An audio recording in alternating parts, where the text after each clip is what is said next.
WWE 2k20 for the PlayStation 4. That's right, I have the deluxe edition here, and I just platinumed this game because it is my yearly platinum that I set out to do with all the wrestling games because I'm such a wrestling nerd.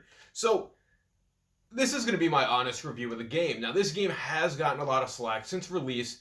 People say it's buggy, it doesn't play right, it's not fun, and I couldn't disagree more. So, in my own personal opinion, I did encounter some of the bugs on release day, but patches for me have fixed that.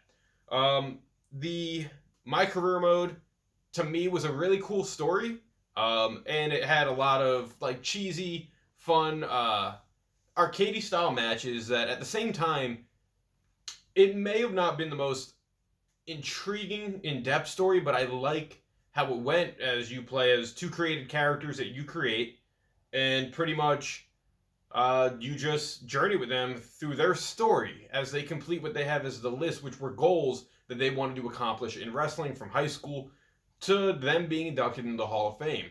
And it's pretty much a lot of the moments are flashback moments. Now, some of the control changes I didn't really like at first, but then they kind of grew on me. Now, it went from last year in the games prior, R2 was your reversal button.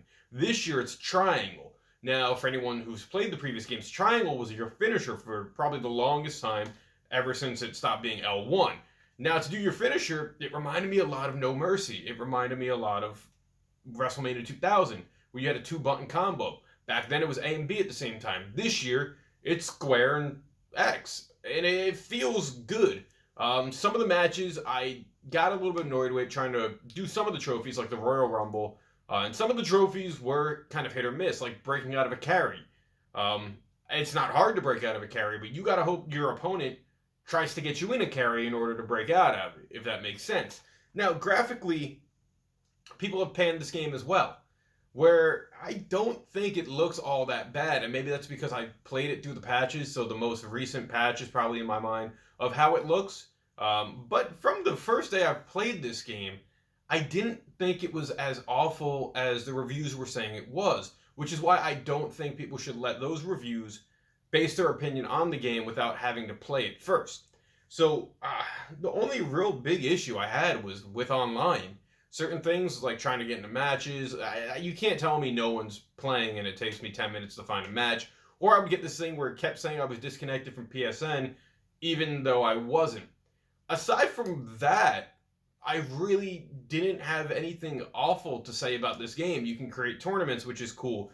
You have to do those silly trophies like, custom moveset, custom arena, things to make you play through the creation suite.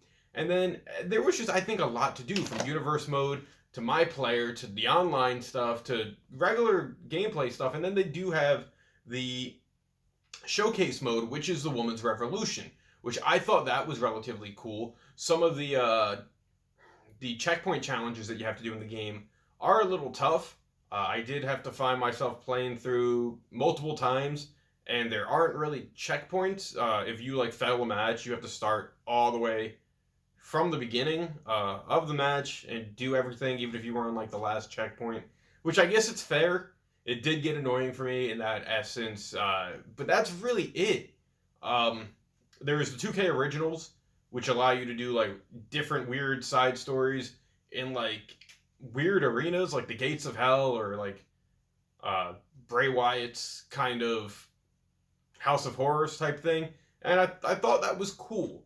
My favorite arena to play in is the Gates of Hell arena, because it's different, it's interesting.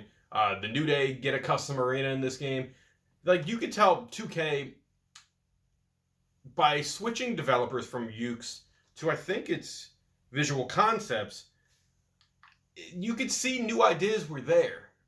And I commend that, because the last couple games felt really stale to me.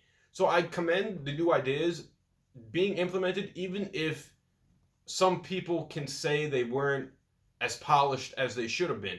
But I think these are all steps in the right direction. To me, I was getting very tired of your simulation type wrestling game, and I miss that old arcadey style that Here Comes the Pain had, that Shut Your Mouth had, that where you can fight in all these backstage arenas that they brought back, I think, last year or 2 years ago, but they've just kept building on it. And I think that's going to be great for 2K21 next year if WWE sticks with 2K.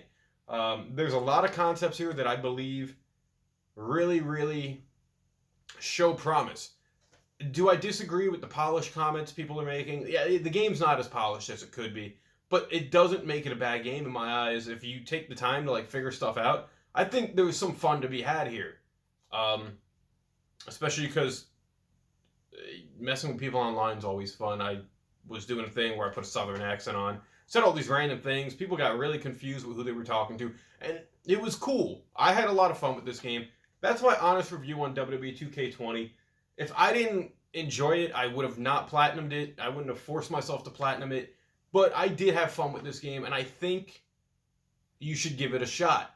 The patches are coming out. They have come out. They fixed a lot of the day one issues. And I think this is a fun game for what it's worth. Give it a shot. That's my thoughts. Leave your thoughts down in the comment section below. As always, thank you for watching.